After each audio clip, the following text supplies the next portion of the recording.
Σε αυτήν την πολύ ωραία εκδήλωση τιμής για μια νέα συγγραφέα η οποία θα πρέπει να αποδώσει πολύ περισσότερο, γιατί έχει ξεκινήσει από πολύ νωρίς τη συγγραφική της δραστηριότητα. Είναι γεγονός, κυρίες και κύριοι, ότι όταν κάνουμε εκδηλώσεις, το μεγάλο, ας πούμε, η μεγάλη προσφορά είναι η δική σας, η συμμετοχή, διότι αλλιώς δεν θα γίνονται οι εκδηλώσεις. Η Δημοτική Βιβλιοθήκη, θα σας πω δύο λόγια για τη Δημοτική Βιβλιοθήκη, ιδρύθηκε το Δεκέμβριο του 2005 από τον τότε πρόεδρο, τον κύριο Τασιά, και δήμαρχο, τον κύριο Γαβάση.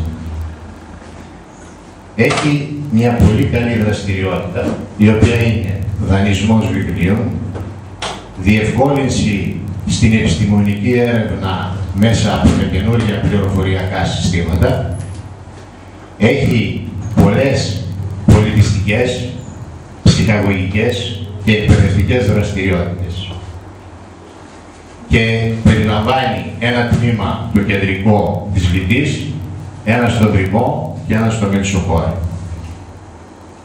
Σήμερα λοιπόν, μέσα στα πλαίσια αυτών των πνευματικών εκδηλώσεων της Δημοτικής Βιβλιοθήκης, έχουμε την χαρά, βρισκόμαστε στην ευχάριστο θέση να παρουσιάσουμε το βιβλίο της Βασιλικής Χαραλαμπίδου, αγοράζοντας ένα παιδί.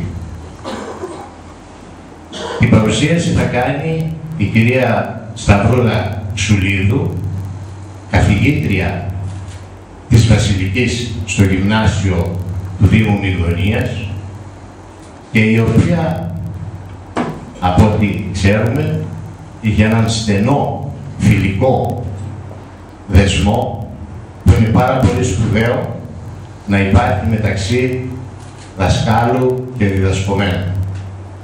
Είναι αυτή που ενθάρρυνε την Βασιλική να γράψει το βιβλίο της.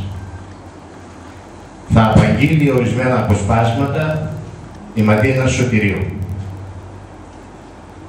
Η Βασιλική ξεκίνησε, όπως σας είπα προηγουμένως, τη συγγραφική δραστηριότητα πολύ νωρίς.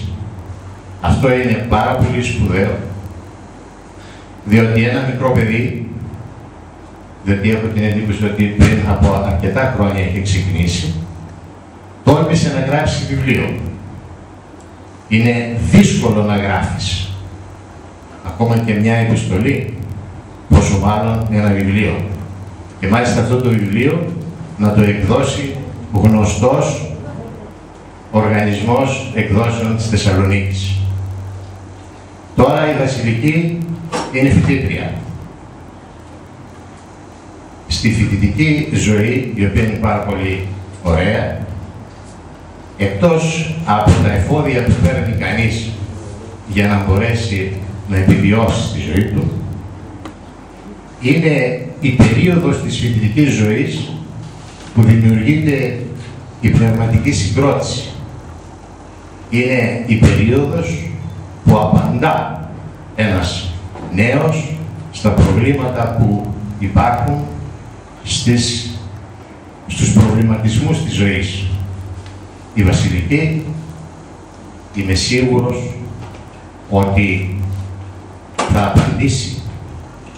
Έχει τα μάτια της ψυχής της ανοιχτά, και πιστεύω ότι όσο θα μεγαλώνει θα παρουσιάζει περισσότερο πνευματικό έργο και εμείς θα είμαστε περήφανοι, διότι η καταγωγή της είναι από τη Λιτή. Συγχαρητήρια για το έργο σου, Βασιλική, και εύχομαι να σε βλέπουμε και σε άλλες δραστηριότητες πνευματικές.